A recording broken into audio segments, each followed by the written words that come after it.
Ever wonder how someone can fail their way to the top?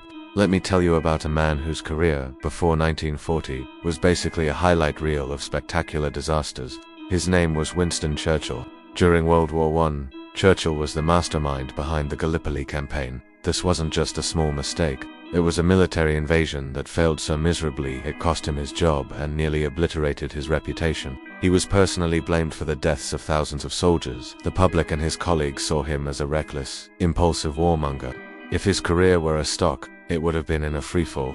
Then came the 1930s. Churchill called these his wilderness years. He was completely out of power, a political outcast, ignored and mocked by his own party. While the world's leaders were desperately trying to appease a rising Adolf Hitler, hoping to avoid another war, Churchill was the lone, bellowing voice in Parliament. He was shouting from the rooftops that a monster was growing in Germany, that this policy of appeasement was a path to ruin.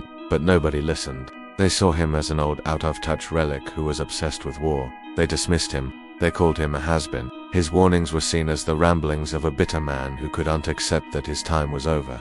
Imagine being so certain about a coming storm, yet everyone around you just tells you to sit down and be quiet.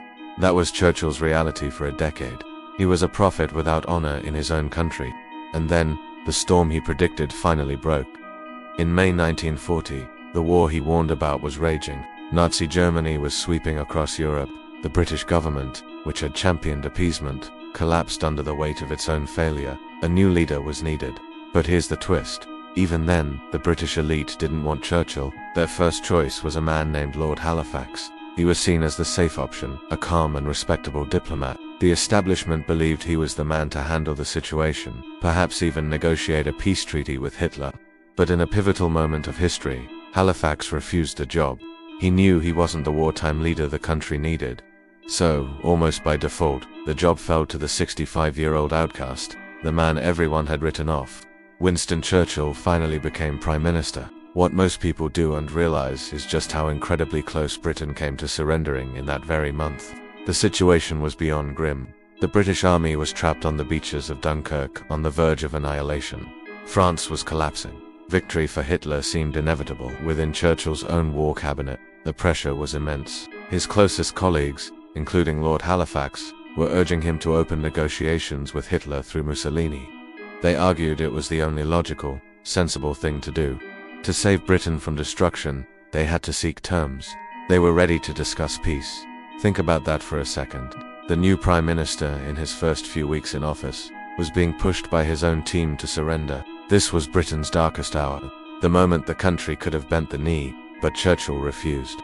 He stood his ground, defiant and resolute. In a heated cabinet meeting, he delivered one of his most powerful, gut-wrenching declarations. He said, "If this Long Island story of ours is to end at last, let it end only when each one of us lies choking in his own blood upon the ground." He made it clear that negotiation was not an option. Surrender was unthinkable. He chose defiance over defeat, struggle over submission. It was a gamble of epic proportions, a moment that would define the course of the war and the fate of the free world. After the miraculous but costly evacuation from Dunkirk, Britain's military situation was catastrophic. The army had left behind almost all of its heavy equipment, tanks, artillery, vehicles. The island nation stood alone against the might of the Nazi war machine, virtually defenseless against a potential invasion. Britain had no real weapons left. But Churchill had one weapon, a weapon he had been sharpening his entire life: words. He understood that the battle for Britain would first be fought not on the beaches or in the skies, but in the hearts and minds of the British people. His job wasn't just to lead the country, it was to convince the country that they were capable of victory, even when all evidence pointed to the contrary. He poured everything he had into his speeches. These weren't just written, they were crafted, chiseled, and polished like diamonds. He would spend hours agonizing over every single word, every phrase, every rhythm. He'd walk around his office, dictating, revising, and practicing his delivery over and over again. He rehearsed them in the bath, in the car, ensuring that when he spoke, his voice would carry the unshakable conviction of a man who could not, and would not, be defeated. Through the radio, his words became the nation's armor. He told them, "We shall fight on the beaches. We shall fight on the landing grounds. We shall fight in the fields and in the streets. We shall fight in the hills. We shall never surrender." He didn't sugarcoat the danger. He offered them nothing but blood, toil, tears, and sweat. But he framed this struggle not as a desperate defense, but as a noble crusade. He gave their suffering a purpose.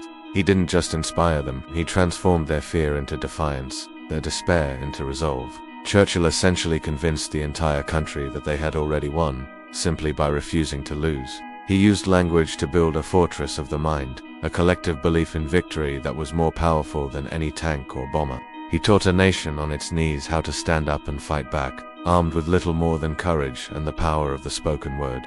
The story of Churchill in 1940 is more than just a history lesson.